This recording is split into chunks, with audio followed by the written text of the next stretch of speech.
Masama bang ilantad ang katotohanan na magmumulat sa mga mata ng hindi nakakaalam?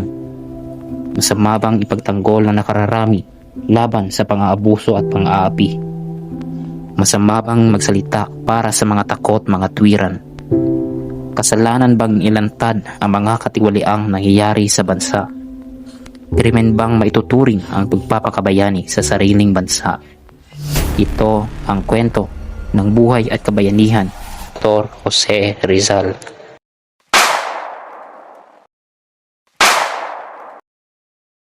Sa isang napaka-perpektong gabi kung saan may isang malaking buwan na nakaagaw sa atensyon ng mga tao. Sabay noon ay sinilang ang isang bata. Chudora, kayanin mo! Malapit na lumabas ang bata! Ang lahat ay nabigla dahil sa kanyang kaibahan.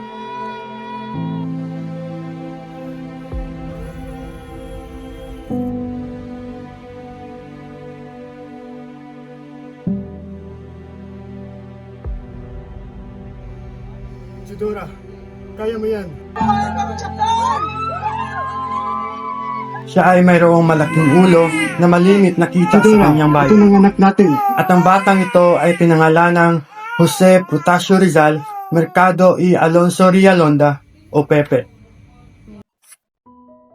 Makalipas ng 3 taon, si Pepe ay 3 taong gulang na. Siya ay tinuruan ni Doña Teodora na bumasa ng alpabetong Tagalog, Espanyol at Ingles. Natuto din siyang magdasal sa kanyang sariling dasal. Sige anak, basahin mo ang alpabetong Tagalog. Susunod po, Mama. A, ba, kada, ega, hala, mana, para, sa, tao, waya. Magaling aking anak, ikaw ay matalino, walang duda, kaya tayo na ay matalino. Opo, Mama.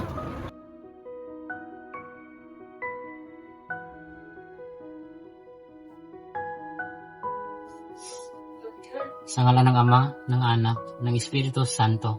Amen. Ama, salamat po sa lahat ng biyaya na ibinigay ninyo sa amin. At salamat din po sa magandang kalusugan ng aking pamilya. At Ama, sana ay ipagpatuloy po ninyo ang pagbibigay sa amin ng grasya. Amen.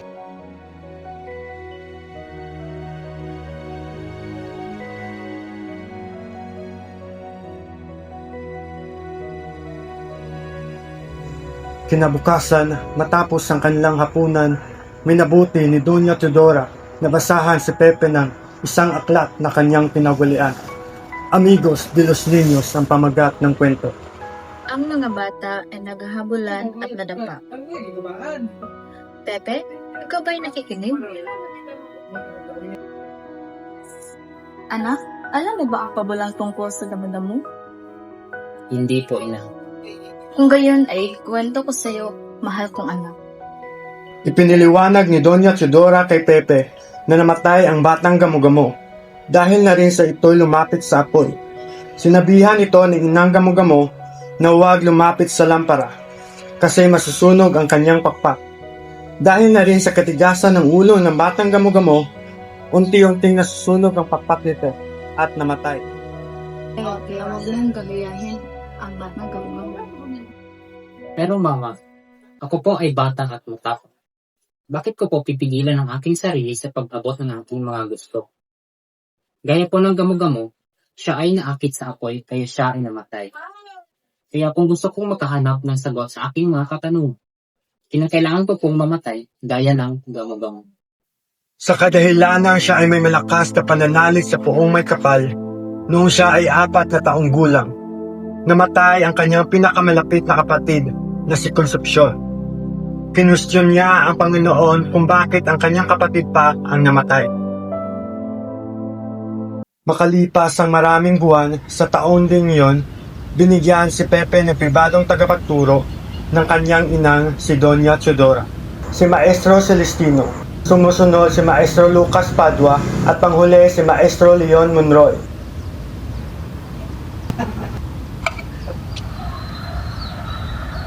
Mahusay, marunong ka na palang magsulat at magbasa. Agit pa yan sa pagiging gusto mo sa matematika at reliyon. Sa tingin ko, wala na akong medadag pa sa wing kaalaman. May ligaring tunay sa sining, ang pag-iskultur, pagpipinta, at higit sa lahat, sa pagsusulat, lalo na sa mga tula. Maraming salamat po, mga maestro. Ngunit ako po ay nababahala sa aking kaalaman patungkol sa lingwaheng Espanyol at Latin. Hindi ko po sila masyadong kabisado. Pag-alala ka ay huwag mong gawin. Pagkat sa edad mong ito ay ang panahon kung saan ka mamungkadkad at matuto ng marami. Salamat po ulit, Maestro Padua. Sa mga araw na lumipas, napagdesisyonan ni Francisco na kailangan na ni Pepe pumunta sa isang paaralan. Kaya nga noong ika-1869 ng Hunyo, linggo ng hapon, at pinapunta na si Pepe sa binyan na inilalaya ni Pasiano. Tinatawag niyo po daw ako, Papa. Oo, Pasiano. Ihatid mo ang kapatid mo si Pepe sa binan. Doon na siya mamalagi muna. Dahil doon na siya mag-aaral. Sige po, Papa. Kinalaunan ay naglakbay na sina Pasiano at Pepe patungong Binyan, Laguna. At matapos ang ilang oras na paglalakbay ay dumating na sila. Si Pepe ay pumasok na sa paaralan na pinamumunuan ni Maestro Justiniano Aquino Cruz at agarang nagsimula ang kanilang klase.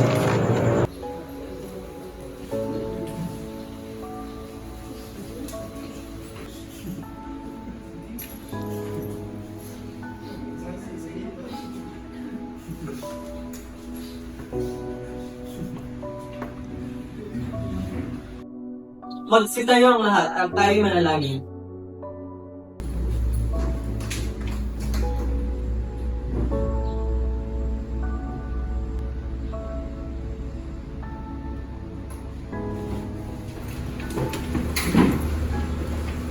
Ikaw, Jose, tumayo ka muna. Marunong ka ba magsalita ng Espanyol? Konti lang po. Salita ng Latin. Konti rin po.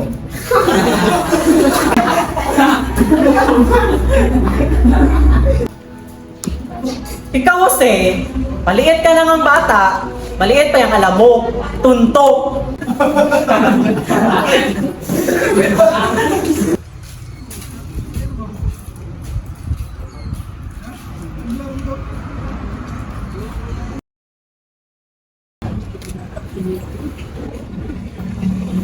Hoy, Jose! Ay, hindi pala. Chonggo! Chonggo! Chonggo! Chonggo! Chunggo?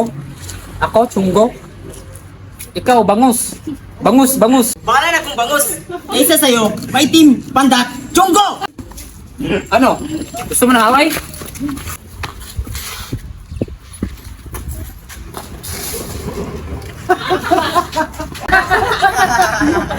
Ano to? Ano nangyayari dito? Si Pipi po ang simuno nito, Ama. Bumalik ka na sa silid. Jose, halika ka rito. Bagamat mapait ang kanyang mga karanasan dito sa Binyan, may nagawa pa rin siya magagandang bagay gaya ng pagsulat ng kanyang pinakaunang tula na pinamagatang Sa Aking Mga Kababata, na naglalayong magkaroon ng sariling katangian ang mga Pilipino at maging mapagmahal sa sariling wika. Si Pepe ay nagpatuloy sa pag-aaral sa Binyan ng 1 taon at kalahati. Siya ay nangibabaw sa lahat ng mga kabataan ng taga-Binyan sa pang-akademiko. Nadaig niya ang lahat sa Espanyol, Latin at sa iba pa nilang mga asignatura. Ang pinakamagaling na estudyante sa taong ito ay si Pepe sa pagpapakita ng kanyang listo sa akademiko.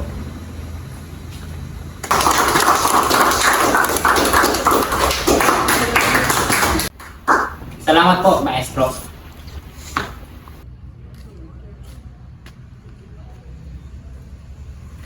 Mahal kong kapatid, may nais akong ibigay sa iyo. Ngunit tungo muna tayo sa bahay at doon ko ibigay. Opo, Manang Neneng. Subalit, bago po tayo tumungo sa bahay, payagan niyo po muna akong tumungo sa simbahan para makapagdasal. Araw-araw itong ginagawa ni Pepe mula sa kanilang bahay patungo sa kanilang eskwelahan at pakikinig ng misa sa alas 4 at uuwi sa bahay ng alas 10.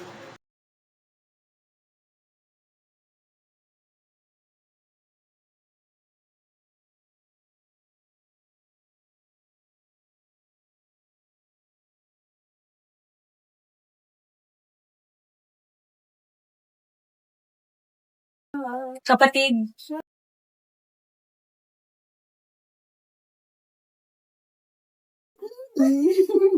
dumating na ang sulat na maaari ng pumunta sa kanto. Talaga manang neneng? Ako'y lubos na natutuwa at nagagawa.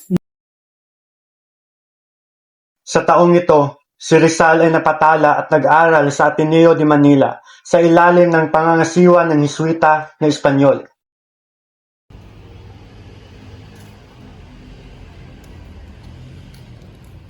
Buenos dias, kapatid. Buenos dias, Kuya Pasiano. Pero maaari mo ba akong samahan? Ngayon kasi ang unang entrance exam ko. Sige, Pepe. Sasamahan kita. Sinamahan ni Pasiano si Pepe papunta sa paaralan at sabay silang naglalakad sa hagdan at dali-daling pumunta si Rizal sa kanyang silid-aralan. Galingan mo sa pagsusulit, Pepe. Gracias, Kuya Pasiano.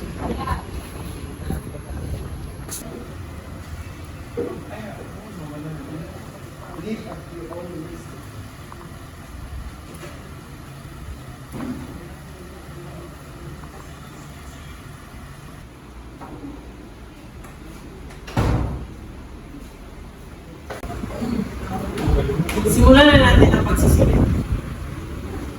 Kumuha ng isa at pasa.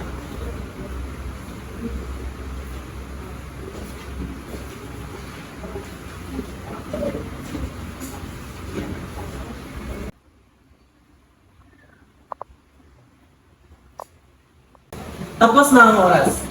Ipasa na yung mga papel.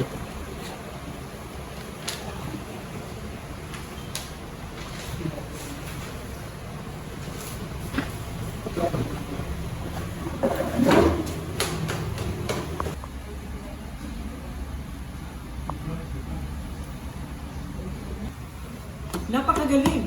Pumasa ka sa entrance exam, Pepe. Matapos makapasa sa qualifying examination, humingi si Rizal ng admission sa Ateneo Municipal. Magandang araw po. Ito na po yung resulta ng pagsusulit ko.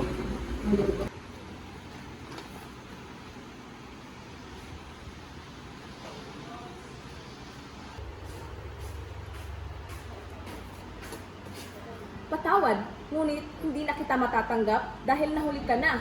At saka, ang putla mo, ang payat mo pa, at napakaliit mo para sa isang 11 taong gulang.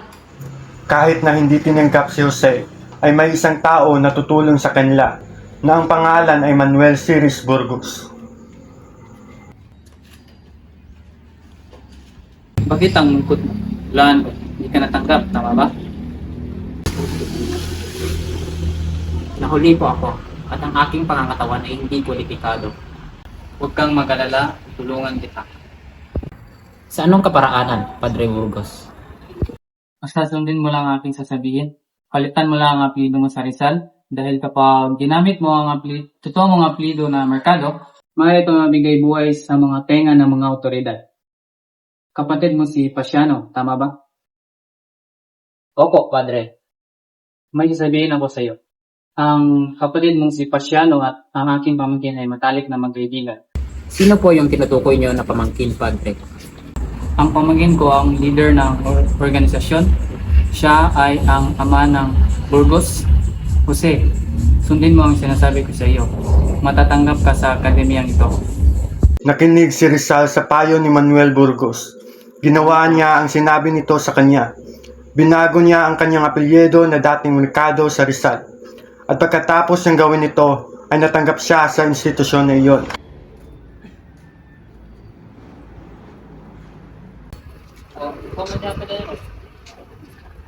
Senyor, ang ganda ng mga pinipinta mo.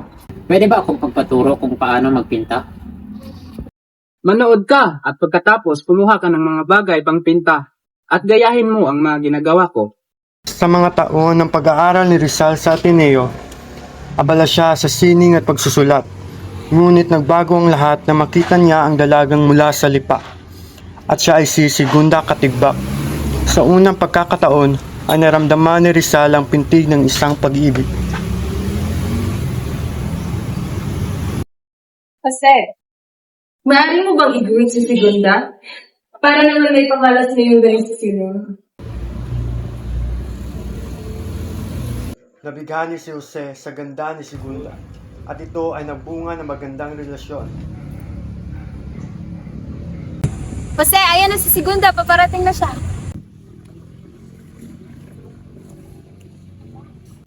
Maiwan ko muna kayong dalawa.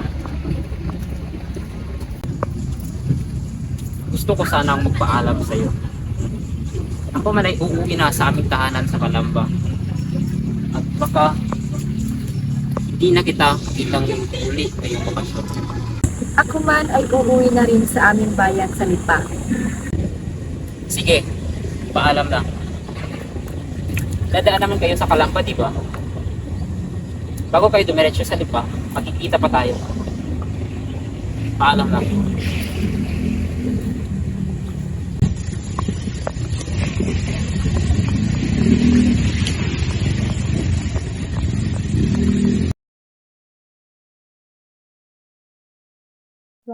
Francisco, sapat ng pagkatuto ng ating anak. Kapag pinapunta mo siya ulit sa Manila at marami pang malalaman at matutuhan, baka siya ay pugutan ng ulo ng mga Kastila.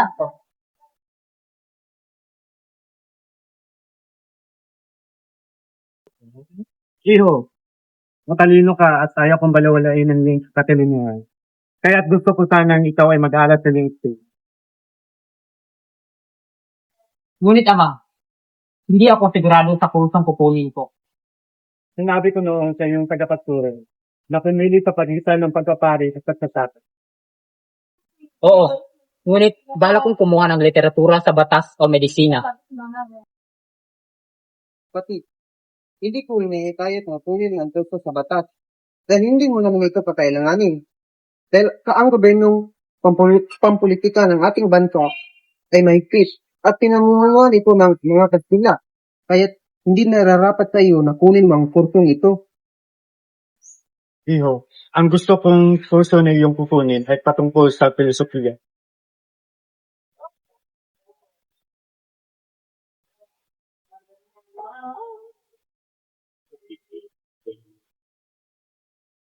Kakalitan ko ang kursong kapag may medisina. Alam kong matatapos ko ang kursong ito para matulungan kong mapagamot ng sakit ng aking ina sa mata. El esqueleto como un accesorio para las mascarillas.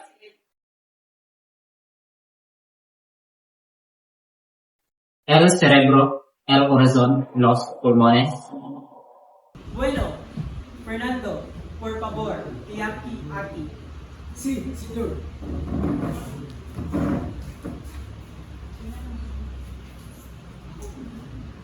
Tú, Rocky.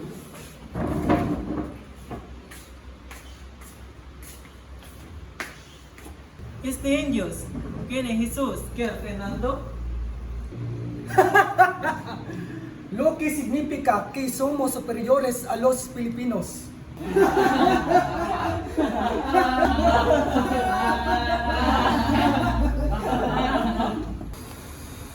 Bueno, aparte de eso, ¿y más? Profesor, España albus de sus colonias notivos los más bajos.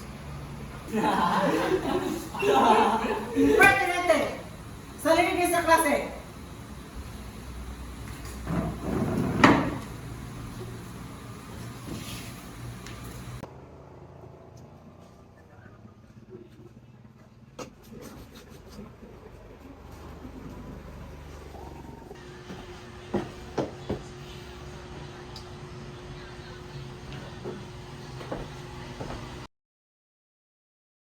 Jose, ano bang iniisip mo? Masyado ka ng maraming nalalaman at baka mapugutan ka na ng ulo. Sisko, pigilan mo nga ang anak mo sa pinaplano niya? Hayaan mo na siya, Tio. Kung yan ang gusto niya ay bigyan natin siya ng pagkakataong mag-desisyon ng kanya. Ina, suportahan lang natin si Jose. Mas maganda siguro na mas maintindihan niya ang lagay ng ating bansa sa pamamagitan ng edukasyon.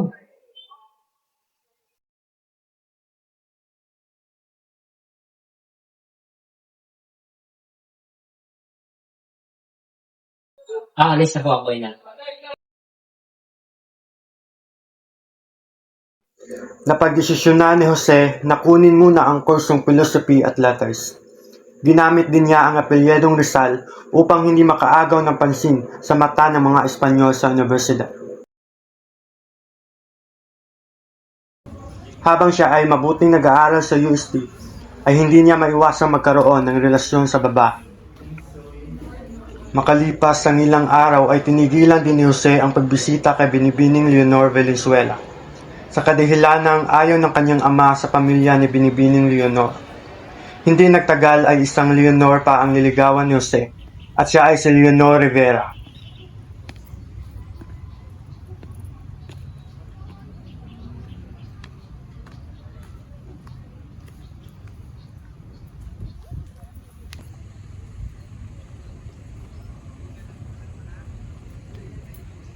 Gusto kong harapin ang hinaharap ng kasama ka at hindi kita iiwan magpakailanman. Subalit, Jose, paano kung malaman nila ang ating relasyon sa isa't isa?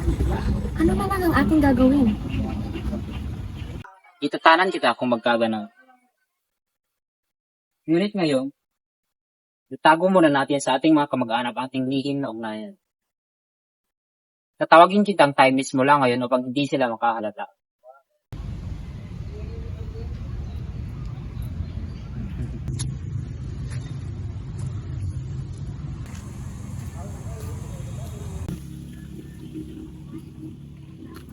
Stupido!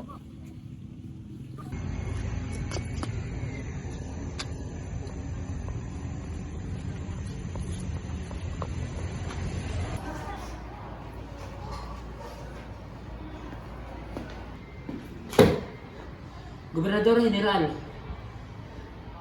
Primo de Rivera, mira esta herida causada por el teniente. Lo siento, Rizal, pero estoy ocupado y puede dejar.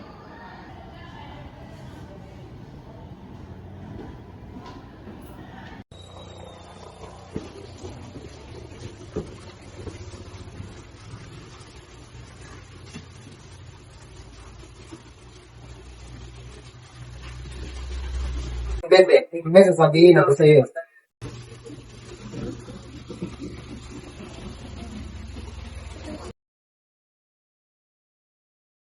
Bebe, ito ang magiging tugeteng katunduan natin.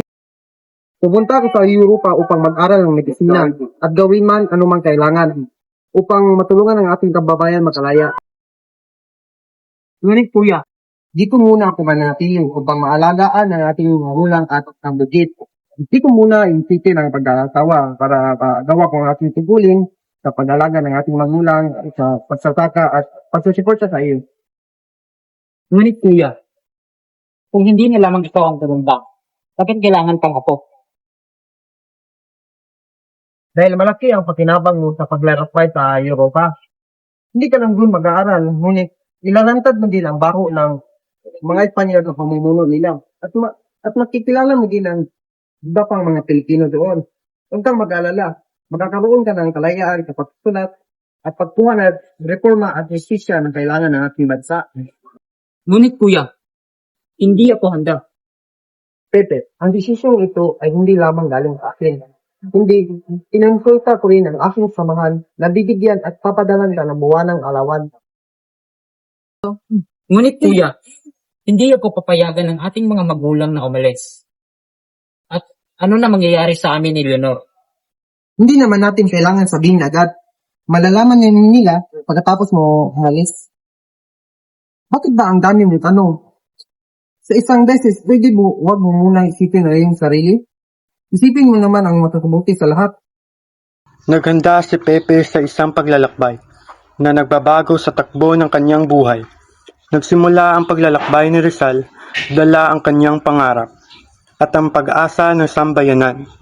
Sa tulong at paniniwala ni Pasiano, si Rizal ay tumungo sa Europa upang mag-aral ng medisina at upang maging tinig ng kanyang bayan.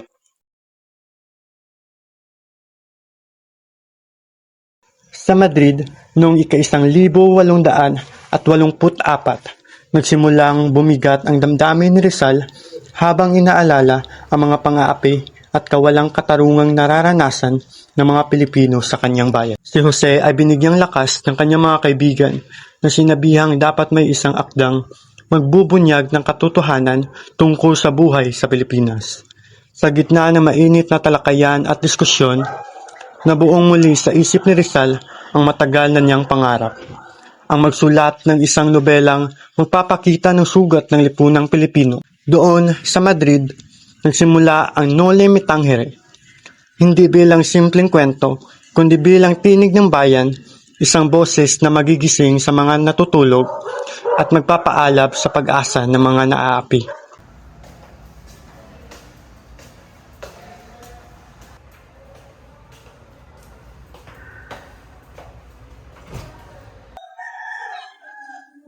Rizal, ikaw ba yan?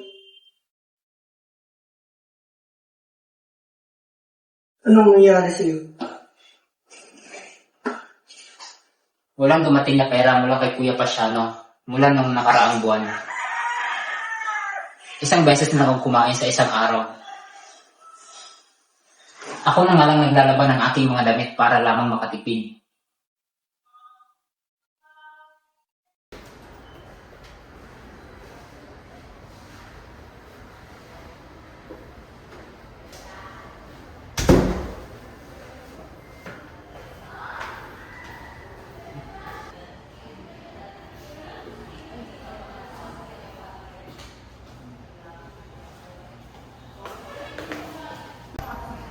Nakahanap na tayo ng maglilimbag ng Noli Me Tangere. Ang laki ng natipid natin dahil humingi lamang sila ng 300 pesos para sa 2,000 kopya. Masyado ka lang nagtitipid, Rizal. Kaya ko namang bayaran ng gastos kahit sa iba pa tayo magpalimbag. Mas mabuti ng makatipid. Araw-araw ay binabasa nila ang Noli pagkatapos nito mailimbag para makita kung may mali sa pagkakagawa. At noong ika-21 ng Marso ay lumabas na din ang Noli sa palimbagan.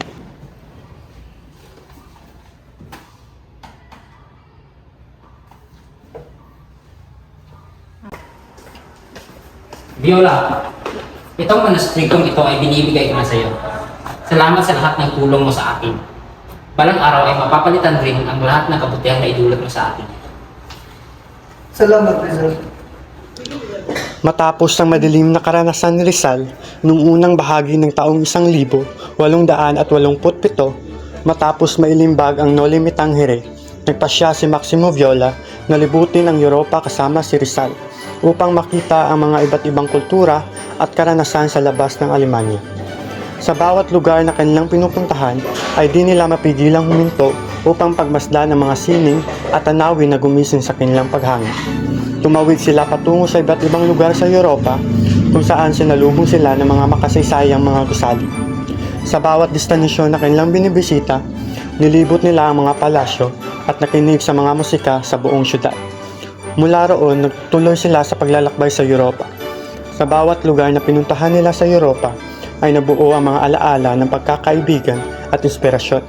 Isang paglalakbay na hindi lang tungkol sa mga lugar, kundi tungkol sa mga ideyang magtutulak kay Rizal tungo sa kanyang adhikain para sa bayan.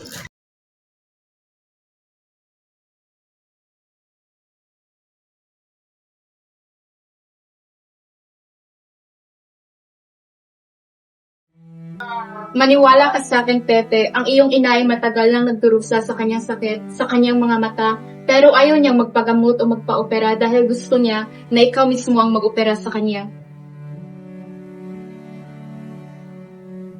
Huwag kang mag-alala, Mama. Gagawin ko ang lahat para mapagaling ang sakit sa iyong mata. Ako ang lahat na makikita ko ay kondisyon ng pang-aabuso at kawalan ng pag-asa, mas gugustuhin ko na lang mabuhay. Mama, ako ang una mong makikita kapag gumaling ka. Ayaw mo ba nun?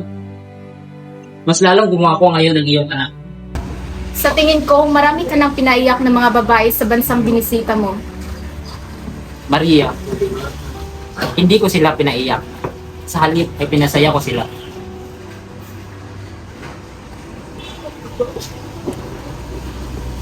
Sana makita mo ang mga lugar na nakita ko. Puntahan ko na ang mga lugar sa buong mundo. Pero bata ka pa, Pepe. Bakit gusto mo pumunta sa maraming lugar at sabay-sabay itong makita? Mama, huwag kang gagalaw. Tumingin ka lang sa taas.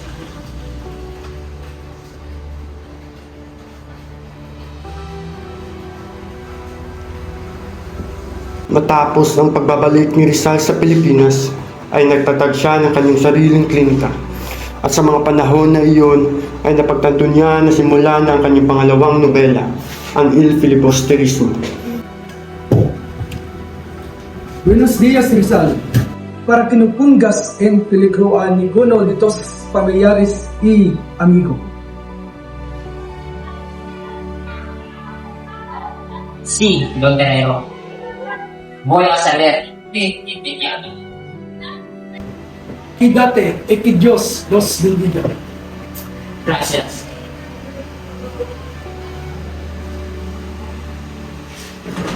At sa pangalawang pagkakataon, noong 3 ng Pebrero 1888 ay aalis muli si Rizal ng bansa.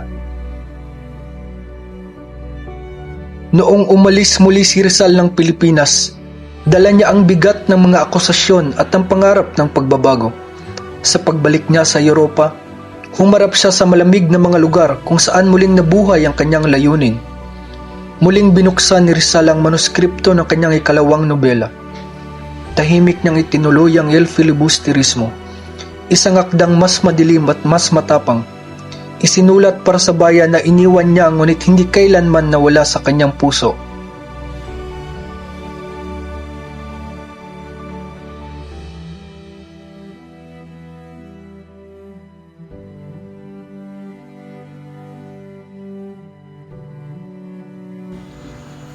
Naglakbay na si Rizal patungong Ghent upang ipalimbag ang natapos niyang Il Filibusterismo.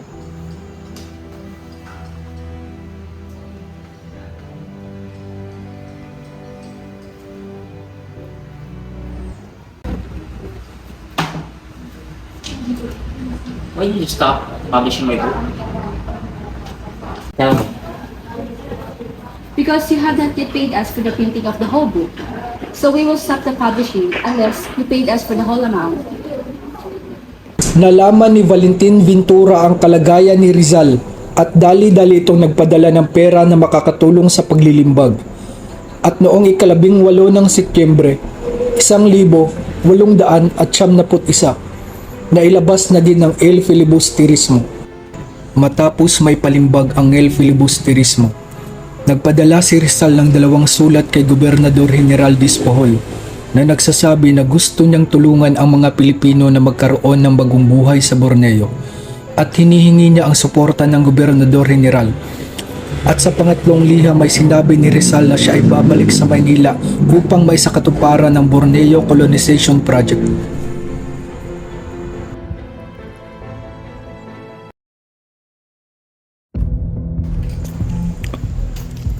Tinanggihan ng Gobernador General ang plano ni Rizal na may padala ang mga Pinoy sa Borneo. Hindi alam ni Rizal na mayroon palang pinaplano ang Gobernador General na hulihin siya sa kanyang pagbabalik. Señor, esta es guardia Rizal está incomún a las Filipinas. Ahora, presentar en caso en su contra po la agitación antirreligiosa y antipatriótico. Sí, señor.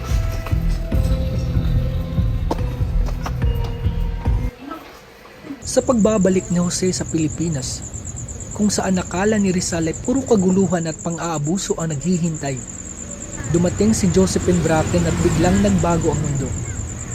Sa bawat paglakad nila magkasabay, unti-unting nahuhulog ang loob nila sa isa't isa.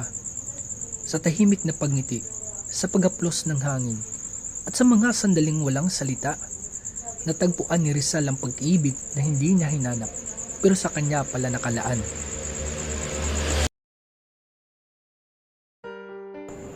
Sa gitna ng pag-iibigan at kaguluhan ng himagsikan, dumating ang mga Guardia Sibil. Jose Putacio Rizal, Mercado y Alonso Realonda, kinasuhan ka ng paghimagsik, ekspedisyon sa buhatan at wala kang karapatang magyuri ng mga testigo laban sa iyo. Tahimik lamang si Rizal habang inaaresto. Ngunit sa kanyang mga mata, nagniningning ang tapang. Habang inilalayo siya, hindi takot ang kanyang dala, kundi ang bigat ng isang bayan na patuloy niyang ipinaglalaban. Ito ang unang pagkakataon na narinig ko sa iyo kung masamang salita na iyong binitawan, Andrade. Na para bang napakagaling mong magpura. Ang nangyari ay hindi tama, hindi patas. Hindi nila tayo binigyan ng pagkakataon. Tamang pagkakataon. Minanipula nila ang mga paglilitis. Bakit galit na galit ka? Sa totoo lang, ako naman ang mamamatay, hindi ikaw. Hindi ko ito matatanggap, Rizal. Ako ay magbibitiw sa mga tungkulin sa gobyerno. At bakit, Andrade? Babalik na lang ako sa Espanya. Nahihiya na ako. Nahihiya na ako sa mga kababayan mo. Sa mga Pilipino. Dahil hindi ako nagtagumpay na ipagtanggol ka. Patawarin mo ako, Rizal. Wala kang dapat ikaya, Andrade. Ayos lang naman ako. Ayos lang. Paumanhin, senyor. Pwede ko bang makausap sa Gobernador Podabeja para tulungan ang anak ni Suse? Hindi papansinin ni Gobernador ang ganitong usapin. Maawa ka. Siya lang ang taong makakatulong kang maligtas ang buhay ng anak ko. Por favor, madam. Oh, Gobernador. Por favor, ayúdame, hijo. Ten piedad, Gobernador. Te lo suplico.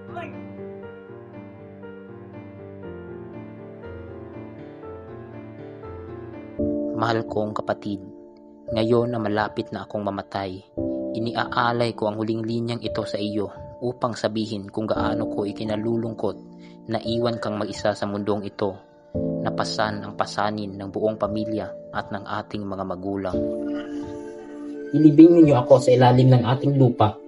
Lagyan ng krus ang aking libingan na may petsa ng aking kapanganakan at kamatayan. Iyon lamang po, ina, ang aking huling hiling.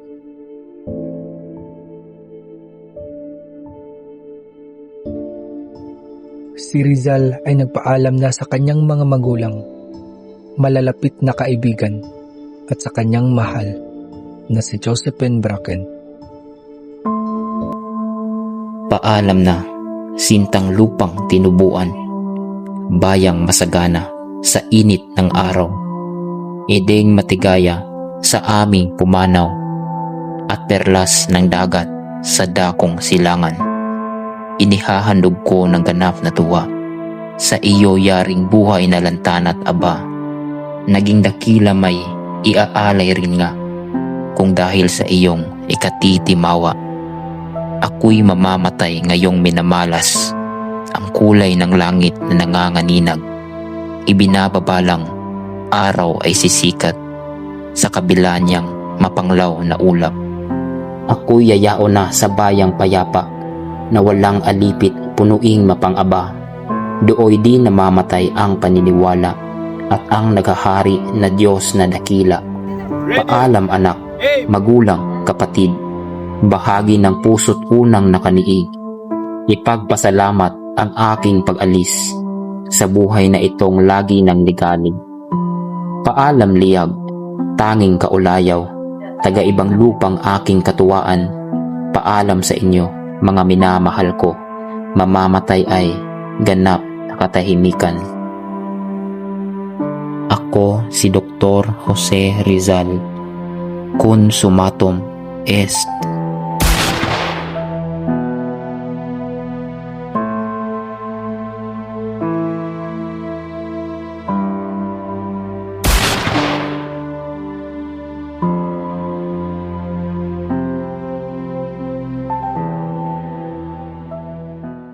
Matapos bumagsak ang katawan ni Rizal sa Bagumbayan noong 1876, kumalat ang katahimikan sa buong bayan. Ngunit sa katahimikang iyon, unti-unting nagising ang isipan ng mga Pilipino. Sa bawat kopya ng no limitang hiri at il filibusterismo na palihim na ipinapasa, lumalalim ang pag-unawa ng mga tao sa kalupitang dinaranas nila. Habang lumalago ang galit at tapang ng sambayanan, kumikilos naman ang katipunan sa mga iskinita ng Maynila. Lihim na pagpupulong, bulong na panata, pangakong kalayaan. Hanggang sa dumating ang sandaling magbabago ng kasaysayan.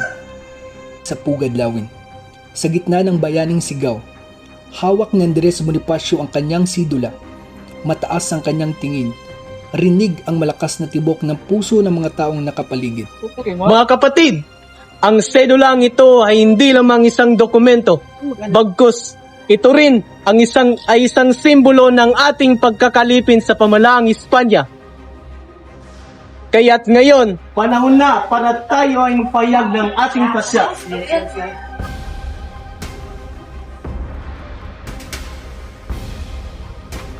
Ilabas ninyo ang inyong mga sedula.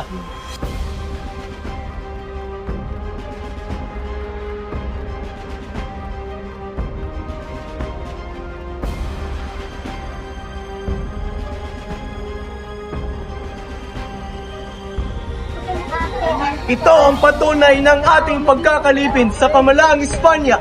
Punitin ninyo ang sedula. Punitin! Tayo'y malaya, mabuhay ang Pilipinas! Mabuhay! Mabuhay ang katipunan! Mabuhay! Mabuhay ang kalayaan! Mabuhay! Mabuhay ang Pilipinas! Mabuhay ang katipunan! Mabuhay ang kalayaan! Mula sa sigaw ng kalayaan ni Andres Bonifacio, sumiklab ang tapang ng isang bayan. Kasabay nito ay ang tinig na gumising sa bayan. Si Rizal, na humawak hindi ng sandata, kundi ng panulat at katotohanan. Sa kanyang mga salita, nagising ang diwa ng bayan. Sa kanyang buhay at kamatayan, natutunan ng mga Pilipino ang tunay na sakripisyo.